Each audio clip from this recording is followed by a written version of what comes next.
Deus, em nome de Jesus, que por meio dessa igreja, por meio do ministério dessas mulheres, por meio das suas orações, o Senhor hoje à noite cure, liberte, socorra, dê livramento, dê provisão, Senhor, que o Senhor console, ampare, resgate, estabeleça, ó Deus, um tempo de construção, um tempo de amor, um tempo de provisão na vida das mulheres espalhadas ao redor do mundo, que embora não saibamos o nome, o Senhor chama a cada uma delas pelo nome, porque o Senhor as conhece. Toma as nossas vidas para amarmos mais, toma as nossas vidas para orarmos mais, trabalharmos mais, intercedermos mais e vivermos mais milagres.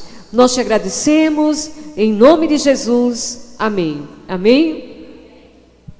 Eu queria só saber se era possível colocar um pequeno vídeo que a gente trouxe.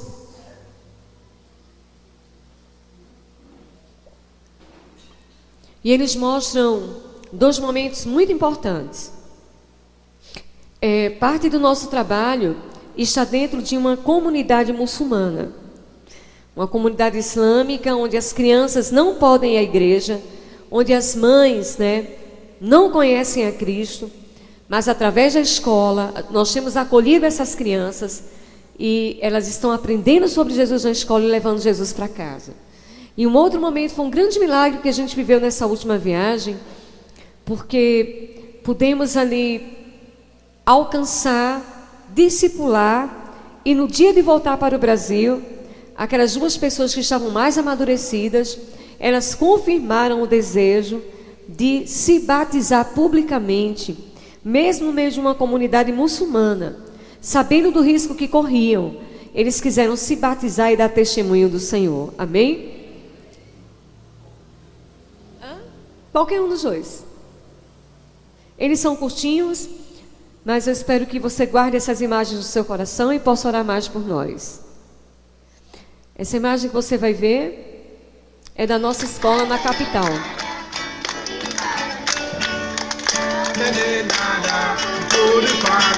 Estão cantando no devocional.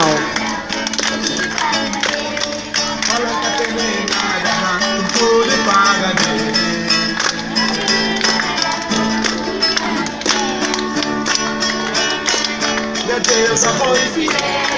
Deus é bom e fiel. Deus é bom e fiel. Deus é bom e fiel. Deus é bom e fiel. Deus é bom e fiel. Deus é bom e fiel. Deus é bom e fiel. Era a véspera da viagem de volta para o Brasil. Deus é bom e fiel para mim.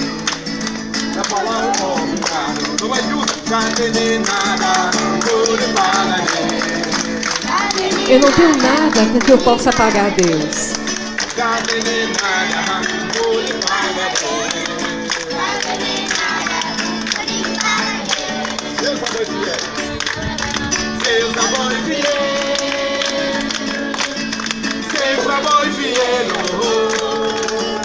Ok, pode tirar esse, dá uma pausa.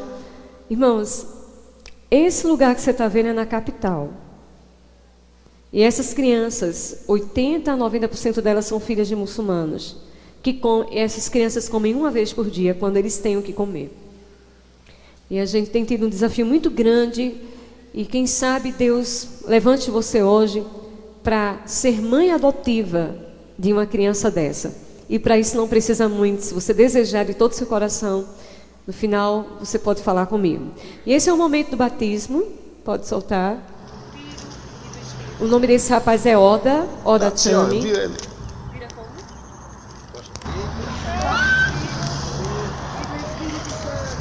Em cima é uma avenida grande. Os muçulmanos passavam e ficavam sem entender o que estava acontecendo.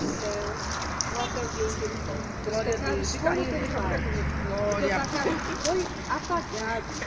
Pai, em nome de Jesus. Enche, ó, Pai, em nome de Jesus, eu te agradeço pela vida de Nós Olga. batizamos com água, mas temos aquele Sim, que Deus, batiza muito com obrigada, fogo. Jesus. Espírito Santo, enche a vida de Olga. Preenche cada pedacinho do seu ser, em nome de Jesus. Ora, afasta. Essa é uma moça chamada Mariana.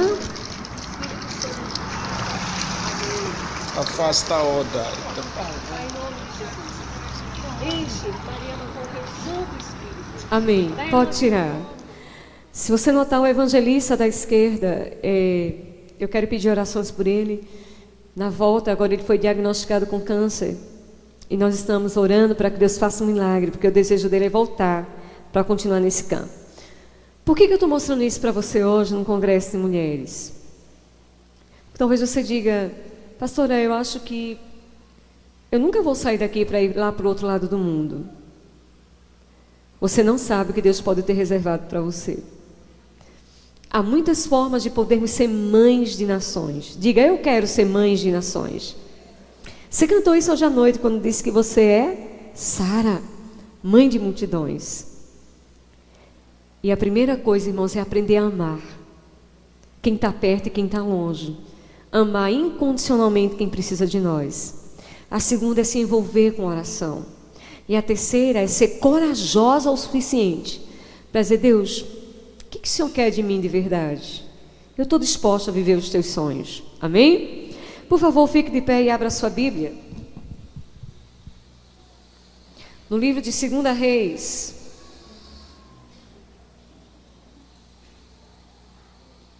Capítulo 4.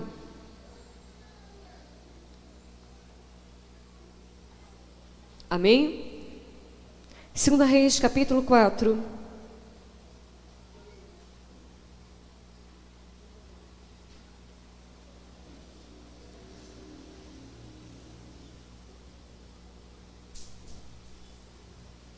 Verso 8. Quem achou diz amém, quem não achou diz misericórdia. Amém ou misericórdia? Amém? Diz assim: E ocorreu um dia que Eliseu passou até Sunem, onde estava uma mulher influente, e ela o constrangeu a comer pão. E assim foi que toda vez que ele por ali passava, ele para ali se desviava e entrava para comer pão.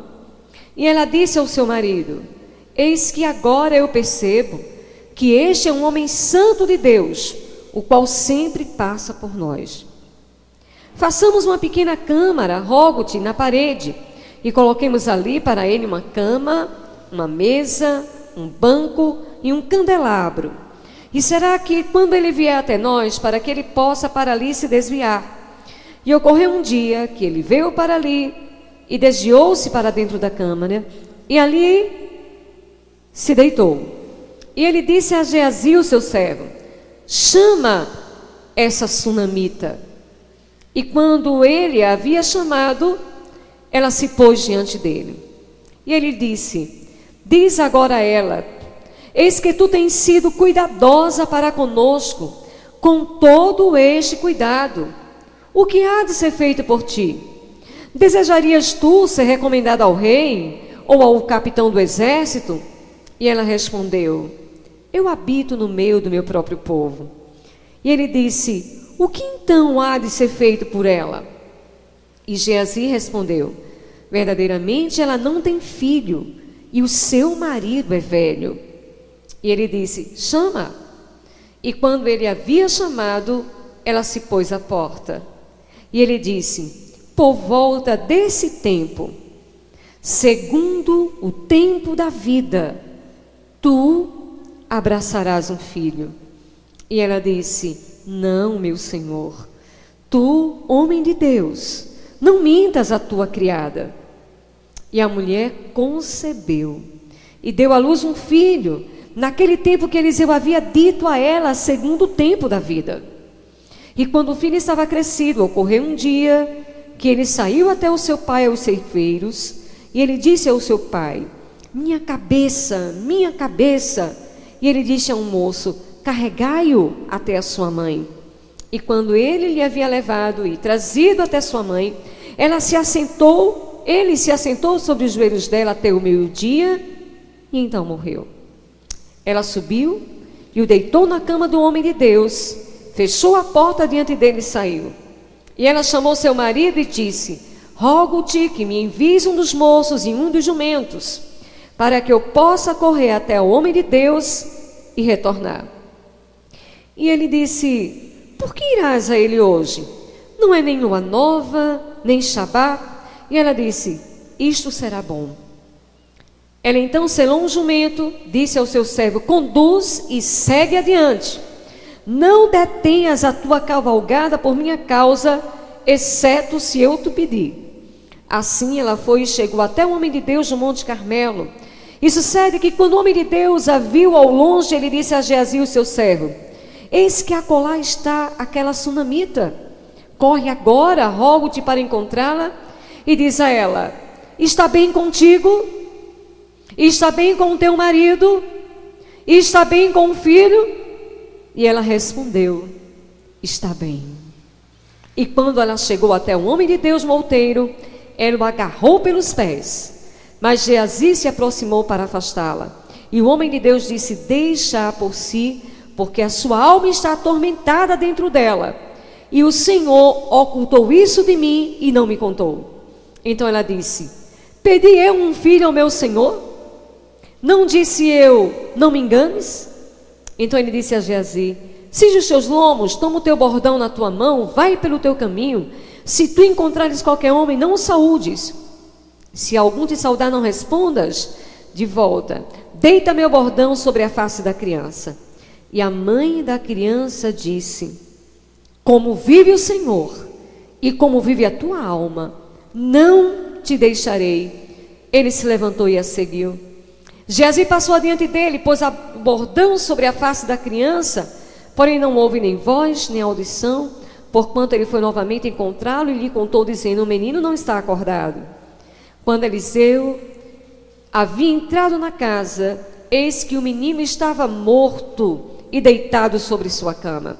Ele, portanto, entrou e fechou a porta diante de ambos, orou ao Senhor, subiu, deitou-se sobre a criança, pôs a sua boca sobre a boca dele, seus olhos sobre os olhos dele, as suas mãos sobre as mãos dele, e estendeu-se sobre a criança, e a carne da criança ficou morna. Depois ele retornou e andou de um lado para outro dentro da casa. Subiu e estendeu-se sobre ele, e a criança espirrou 7 vezes, e a criança abriu os seus olhos. E ele chamou Geazi e disse: chama essa sunamita. E assim ele a chamou, e quando ela havia entrado diante dele, ele disse: toma o teu filho. Amém? Podeis sentar.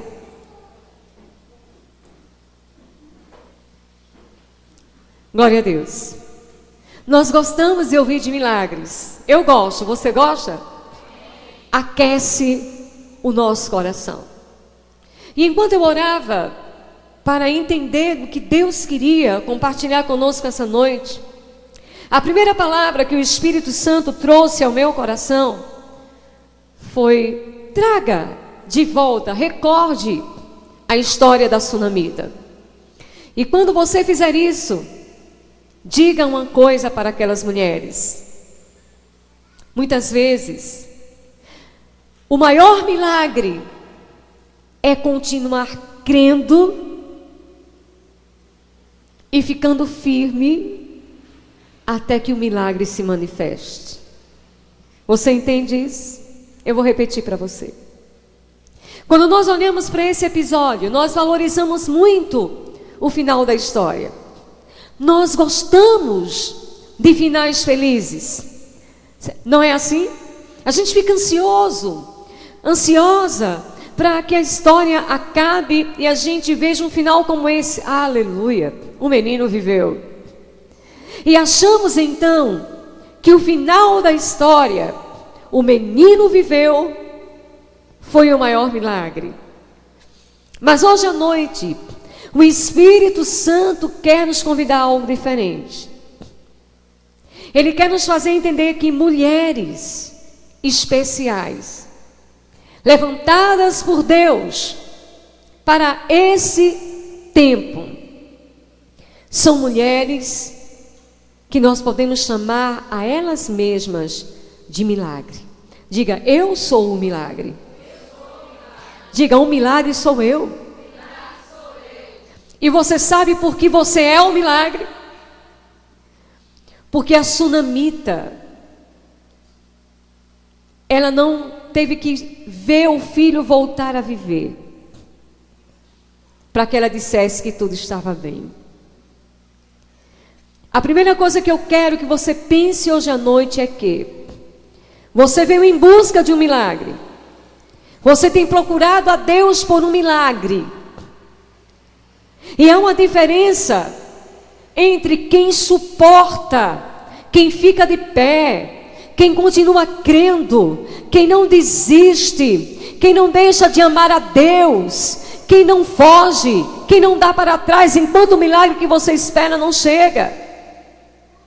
E entre aquela pessoa que na primeira adversidade ela orou, Deus não respondeu, ela dá as costas para Deus, ela dá as costas para a igreja, ela deixa de amar a família, ela deixa de amar a si mesma e vai embora, porque ela não compreendeu qual é o caminho do milagre.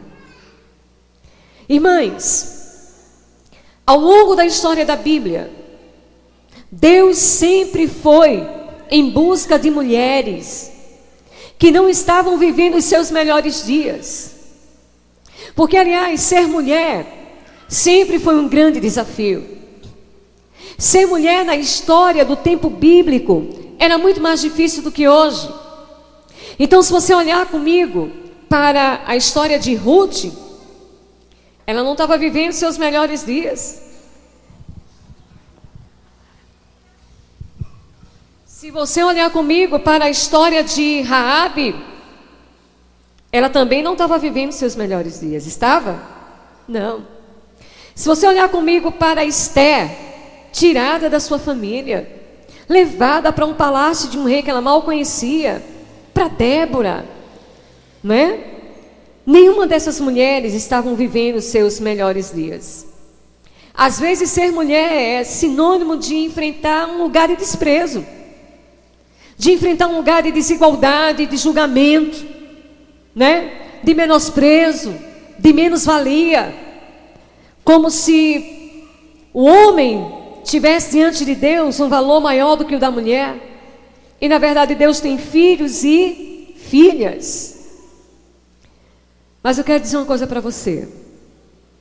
Quem conhece o final da história sabe que foi do lugar do desprezo, foi do lugar de menos-valia, foi do lugar da sobrecarga, foi do lugar da aflição, foi do lugar do sofrimento que Deus levantou Débora, que Deus levantou Esther, que Deus levantou Ruth, que Deus levantou Raabe, que Deus levantou Maria e que Deus quer te levantar.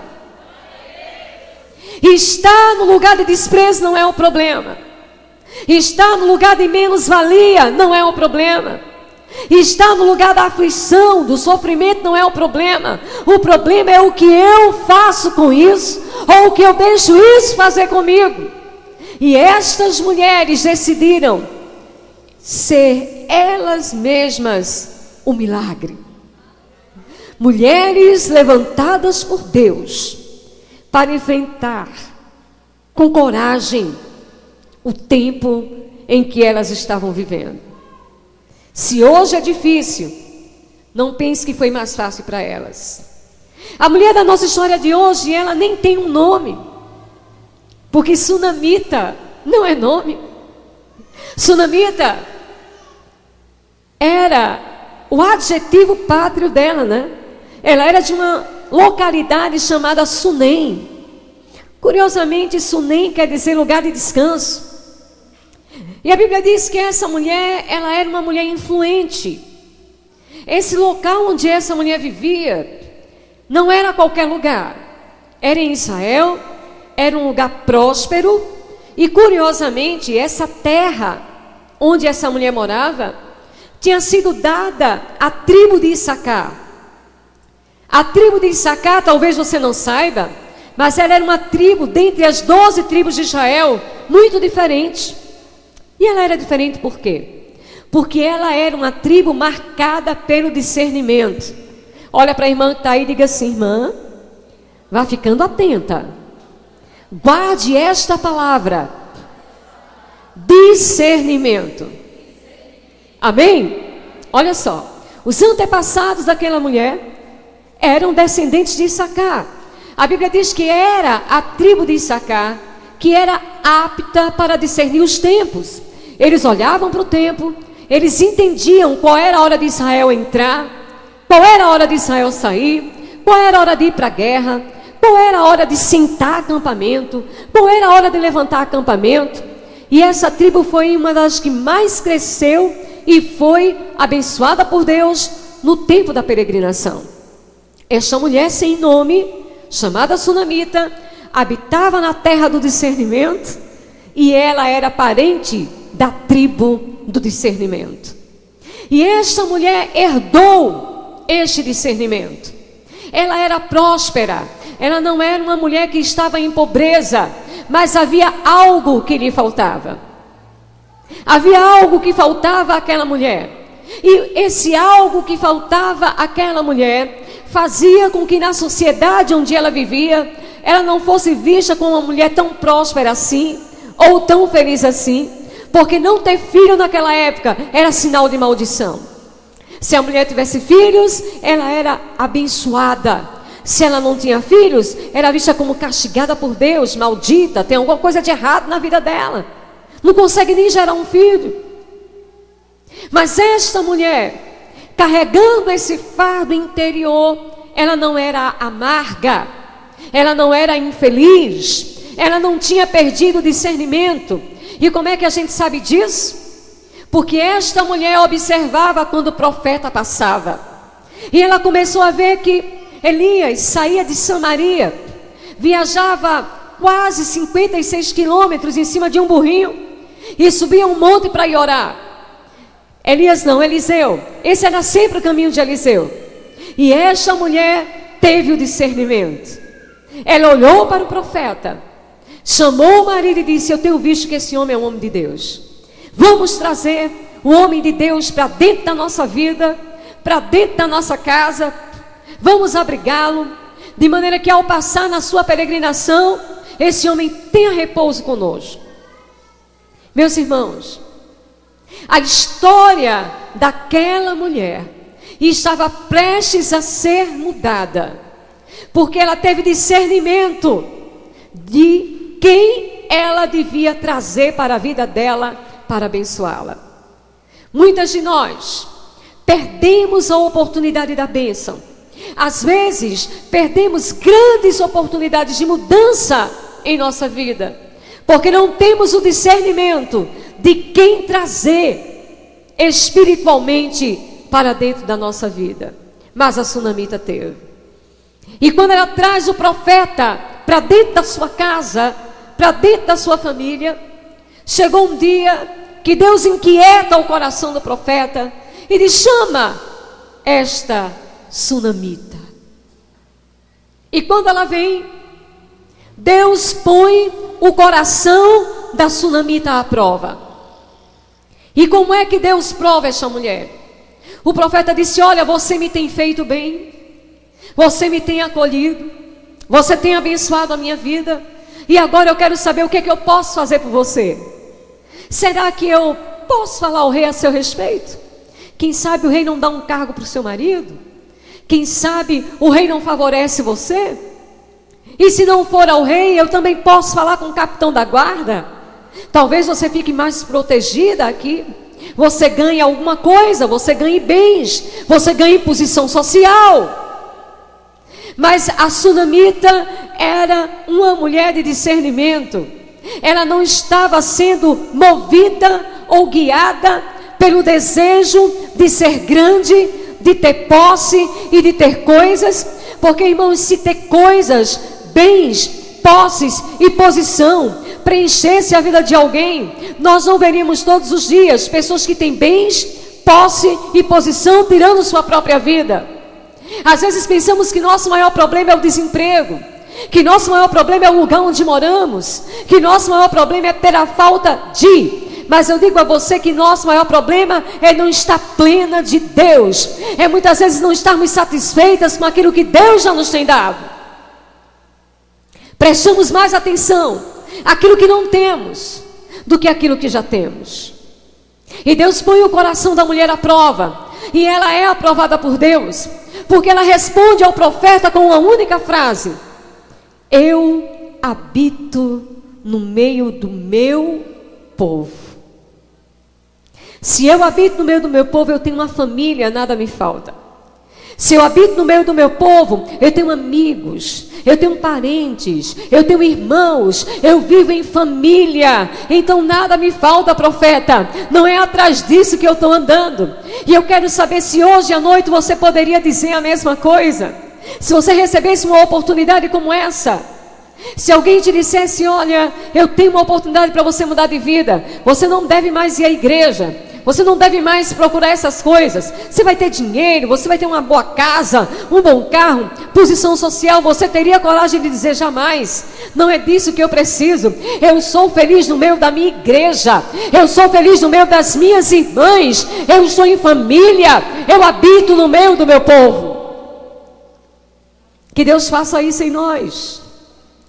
Que Deus nos dê alegria e contentamento, não por aquilo que temos, mas por aquilo que Ele é e planejou para a nossa vida. A mulher não sabia o que Deus tinha reservado para ela. E quando ela diz isso, o profeta se inquieta. O Espírito de Deus estava movendo o profeta na direção de abençoar aquela mulher. E ele continua conversando com o seu moço. E o servo do profeta diz: olha, mas tem uma coisa que falta. Ela queria ter um filho e não tem. E o marido dela já é velho. Ou seja, aí tem que ter uma intervenção divina para essa mulher gerar um filho. E quando o profeta chama a sunamita, ela diz: não me engane. Ou seja, esse é um sonho antigo que eu tinha, mas eu alimentei esse sonho durante tanto tempo e não aconteceu. Eu não quero mais falar nisso, eu não quero mais ouvir isso. Não me dê falsa esperança. É um sonho que está morto e acabado. Então não me machuque mais trazendo isso de volta. Quantas de nós estamos aqui sentadas e há sonhos em nossa vida nos quais acreditamos por um tempo, oramos, tivemos fé, algumas de nós até chegou a viver, mas perdeu, quebrou, arrebentou, se foi, não aconteceu, e nem temos mais coragem de voltar a sonhar. Mas eu quero dizer que o Deus que está aqui nessa noite é um Deus que nos dá a capacidade para sonhar, e é um Deus que ressuscita sonhos. Ele é poderoso para fazer infinitamente mais, além daquilo que pedimos ou pensamos, segundo o seu poder que opera em nós. E o profeta disse: mulher, se você crê ou não, está feito. Daqui a um ano, segundo o tempo da vida, diga, segundo o tempo da vida. Você sabe o que isso quer dizer? É que a vida tem um ciclo. Às vezes, queremos que Deus intervenha na nossa vida, e seja agora, seja amanhã, seja depois de amanhã. Deus tem um ciclo de vida para cada uma de nós. O profeta disse: vai acontecer. Daqui a um ano você vai estar com o seu filho no braço, mas é segundo o tempo da vida. E você sabe quem é que gerencia o tempo da vida? É o Espírito Santo. Ele é o Deus da vida.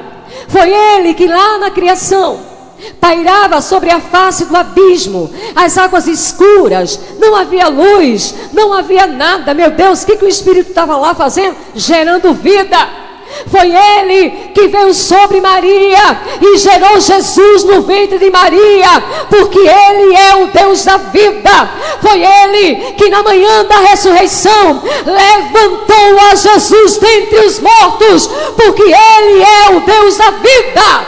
E eu quero te dar uma boa notícia hoje à noite. Se você recebeu a Cristo, se Ele é o Senhor da tua vida, o Espírito Santo é o Deus que vive dentro de nós. É o Deus que vive dentro de nós. Ele gera vida, onde a morte, luto, tristeza, agonia, desesperança, mesmo aí neste lugar, você não está sozinha. O Espírito de Deus paira sobre essas águas turbulentas nessa noite, e Ele vai gerar vida. Creia, Ele está gerando vida. Desse lugar de desesperança, de humilhação, de vergonha. O Senhor me disse que é uma mulher aqui nessa noite que tem vergonha de andar na rua onde ela mora. Ela diz: Deus, me tire daqui. As pessoas olham e me julgam. Elas falam pelas minhas costas. Eu tenho vergonha.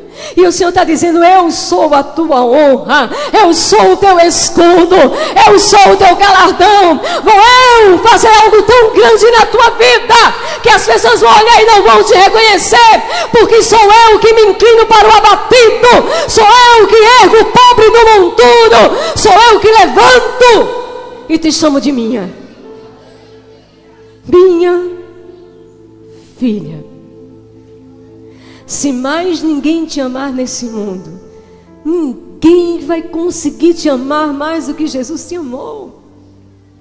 Se mais ninguém te honrar nesse mundo, ninguém vai te dar uma honra maior do que a que Jesus te deu lá na cruz do Calvário. E disso Ele deu provas quando se entregou por você. Mas a sunamita agora concebe um filho, educa o filho, ela vê o sonho se materializar. E sabe que pior do que não ter um sonho é ter um sonho e perder? Pior do que não ter é ter e perder. Você concorda comigo? A mulher não tinha um filho, meu Deus. A mulher tem um filho, cria, educa, o menino já está grande, um rapazinho, ajudando o pai no trabalho. Era a alegria daquela casa. E o filho morre. Mas aquela mulher era uma mulher diferente. Ela era alguém que aprendeu a crer no seu Deus. Diga: eu não vivo do que vejo. Diga comigo: eu não vivo do que vejo. Eu não vivo do que eu sinto. Eu não vivo do que as pessoas dizem que eu sou. Diga isso com fé, irmão. Diga: eu não vivo do que vejo, do que eu sinto, do que as pessoas dizem que eu sou, porque eu sou o que a palavra diz que eu sou. Eu tenho o que a palavra diz que eu tenho. Eu posso o que a palavra de Deus diz que eu posso. Eu não vivo do que vejo, eu vivo do que eu creio. Eu vivo do que eu creio. Abraão creu em esperança contra a esperança. E a Bíblia diz que mesmo ele vendo o seu corpo já amortecido, ele decidiu crer naquele que havia lhe prometido, porquanto era fiel e porquanto foi achado digno, e foi chamado de um amigo de Deus, o pai da fé, porque ele creu em esperança contra a própria esperança. A realidade visível dizia uma coisa, mas Deus tinha dito outra. Quando você entrar em conflito entre a realidade visível e o que Deus diz, despreze o visível e creia no invisível, porque o meu justo vive pela fé. O meu justo vive pela fé. E o que é fé? É ser guiado pelo que vê. Fé é a certeza das coisas que ainda não são,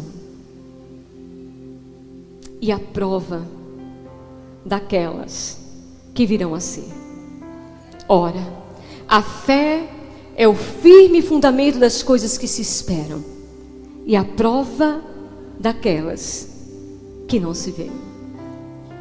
Porque você crê num Deus que chama à existência as coisas que não são como se já fossem. Diga amém. E foi isso que moveu a sunamita. Meu irmão, qual é a reação normal de uma mãe que nunca teve um filho, só tem um, e perde o filho no seu colo? Ah, se era a pastora Márcia, eu acho que ia gritar, chorar, viu? Pouco não. Mas não era a pastora Márcia que estava ali. Era a sunamita. Ela pega o menino, deita o menino aonde, irmão? Na cama dela, foi isso? Não? Oh, eu pensei que tinha sido, não foi na cama dela não? Diga onde foi. Diga, foi na cama do profeta. Para ela, isso já tem uma simbologia forte. Ela disse, na minha cama não, que eu não posso fazer nada. Se tem alguém que pode fazer alguma coisa por ele, é Deus. E o mesmo Deus que deu a palavra ao profeta para que eu gerasse esse filho, ele agora vai ter que resolver isso comigo. Fica aqui, meu filho. Mandou, disse ao marido que o filho tinha morrido, foi isso? Marido, sai do trabalho e vem embora que o mundo está acabando, o filho morreu. E se fizesse eu tinha entendido. Escute o que Deus quer falar com você hoje à noite. Tem situações que não é seu marido que vai resolver. Você entende isso? Não chame não. Porque você tem depositado a confiança em alguém que falha, em alguém que é humano, em alguém que tem limites como você tem. E há momentos que Deus cerra o coração de alguém, que Deus não permite que o outro se compadeça, que Deus não permite que o outro se mova. Ou não foi isso que Deus disse a Moisés? Moisés, sou eu que endureço e amoleço os corações, porque o teu problema é comigo, Moisés. É isso que Deus está dizendo para você, mulher, hoje à noite. Não reclame. Há situações, há problemas. Seu pai não vai resolver, sua mãe não vai resolver, seu irmão não vai resolver, seu marido não vai resolver. É Deus quem vai resolver. É você e Deus. É Deus e você. E Deus pede tomada de posição nessa noite, porque quem crê se move como quem crê. Quem crê toma a posição de quem crê. Quem crê tem a atitude de quem crê. A mulher não disse nada ao marido, mandou aprontar os jumentos e disse, eu sei onde é que o profeta está. Ele está lá no Carmelo, no encontro dele com Deus, pois é lá que eu vou. Se tem alguém que pode resolver a minha vida, se tem alguém que pode resolver o meu problema, é Deus e o profeta que está lá. Mas a mulher podia ter ficado chorando e dizendo, Deus, mande o profeta aqui, o Senhor não fala com ele? Fale com o profeta, Senhor. Revele a ele o que está me acontecendo, Senhor. Não está vendo que eu não vou sair daqui e deixar meu filho morto? Deus pede movimento nesta noite. Deus pede tomada de posição. Deus pede a você uma nova postura. Uma postura de sunamita. A mulher largou o filho morto em cima da cama do profeta, pegou o jumento, se organizou e disse ao servo dela, não pare por nada, senão eu não lhe mandar parar. Direto. De longe o profeta avista a mulher e disse, alguma coisa não vai bem. Vai lá, Geazi. O profeta está perguntando, está tudo bem? E o que a mulher respondeu? Tudo está bem. Sabe por quê, Geazi? Porque você não resolve meu problema.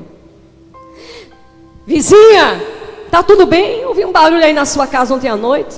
Está tudo bem. Sabe por quê, vizinha? Porque você não resolve meu problema. Cunhada, está tudo bem? Nora, está tudo bem? Filha, está tudo bem? Tudo está bem. Meu Deus permanece no trono. Meu Deus tem o controle. Tudo só vai até a hora, o momento, o dia e o segundo que Ele permita. Portanto, tudo está bem. Você tem que aprender a falar com Deus. É com Ele que você tem que se resolver. A mulher chega, encontra o profeta, e para resumir a história que você já sabe, o profeta tenta mandar o cajado, o bordão dele, né, a vara que ele se apoiava, mas aquela vara não tinha calor humano, aquela vara não tinha vida. Você sabe que para levantar um morto tem que ter vida.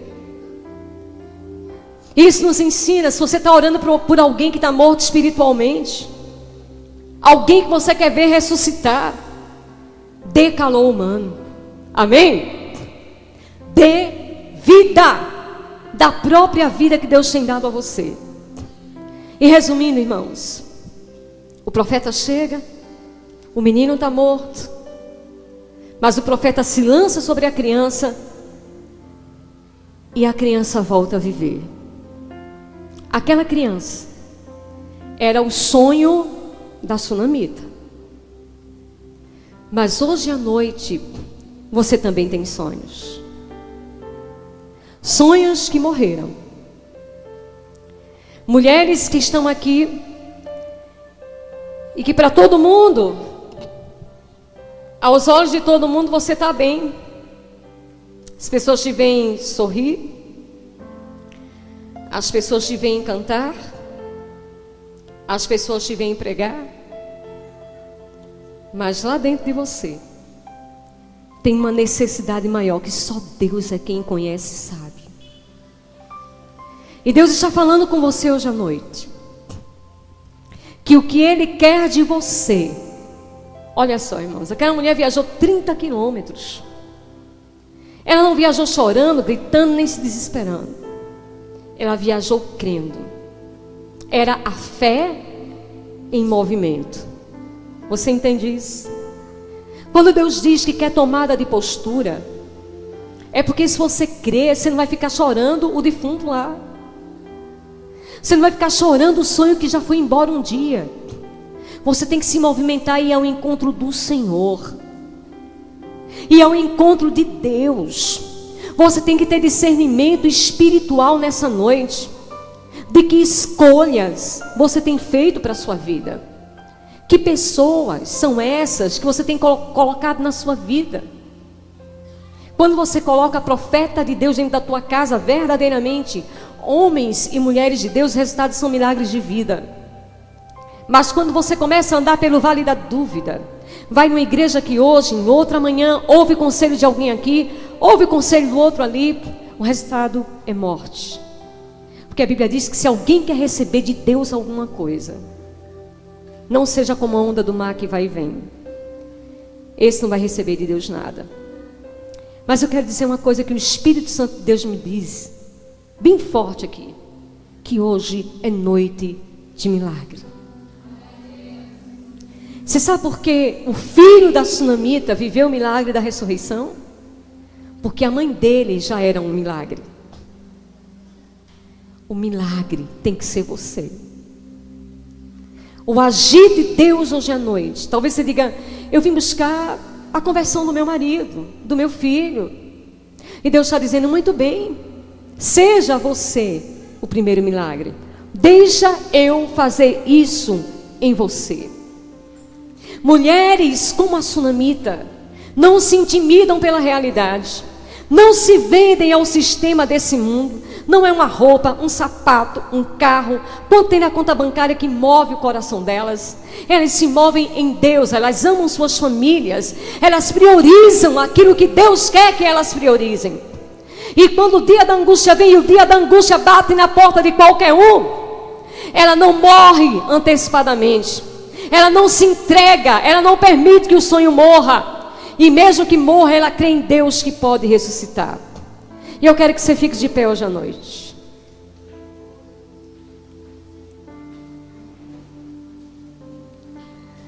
Há uma música que foi cantada aqui hoje à noite. Tu estás aqui. E é engraçado porque em português ela diz transformando destinos. Mas a versão dela em inglês, se pudesse ser traduzida ao pé da letra, seria rearranjando destinos. E o que é rearranjar destinos? É que muitas vezes Deus tinha um plano para a nossa vida. Ele tinha um projeto e a gente quebrou. A gente fez escolha errada. A gente foi para outro lugar. A gente deu as costas para Deus. Mas escute o que eu vou dizer a você com muita atenção agora. Deus é tão maravilhoso que Ele não desperdiça nada. Ele é o único que tem poder de transformar mal em bênção, de rearranjar destinos, de ressuscitar sonhos, de transformar o que você pensa sobre você mesma e de fazer de você uma mulher de verdade preparada para viver no mundo incrédulo, no mundo hostil, No mundo que as pessoas não valem o que são, mas o que têm. Mas nós não temos mais nada a ver com esse mundo. Deus está chamando hoje à noite para você romper com tudo isso, se entregar a Ele e pedir que Ele restabeleça o seu filho. Eu vou chamar o seu filho de sonho, amém? Você crê? Você crê? Quantas aqui tem um filho chamado sonhos que precisam ser ressuscitados? Levante sua mão com fé. Quantas aqui precisam ter o seu destino rearranjado por Deus? Levanta a mão com fé. Eu não posso fazer nada por você, mas tem uma coisa: o que eu recebi de graça, eu te dou de graça hoje à noite. E o que eu recebi de graça, abre os olhos dos cegos. O que eu recebi de graça, levanta paralítico. O que eu recebi de graça, ressuscita mortos. O que eu recebi de graça, o dom da vida, o Espírito de Deus, que tem poder para entrar aí agora e arrancar toda a morte, arrancar toda a dor e fazer de você a mulher que Deus planejou e deseja que você seja. Feche seus olhos agora. Por favor, não pense em ninguém agora. Quem está à sua direita? Quem está à sua esquerda? Quando Sinak gravou essa música, foi Deus que deu para ela. E Deus deu uma promessa para Sinak na África. Deus diz: essa música percorrerá nações, e onde ela for, o meu Espírito estará gerando vida, rearranjando destinos. Eu quero chamar as meninas. E essa música é profética hoje à noite. Ele está aqui, o rearranjador de destinos, o Deus que ressuscita sonhos, o Deus que dá honra a quem honra não tinha, o Deus que levanta do monturo e ergue do pó, o Deus que fará de você uma mulher preparada por Ele para viver os desafios desse tempo.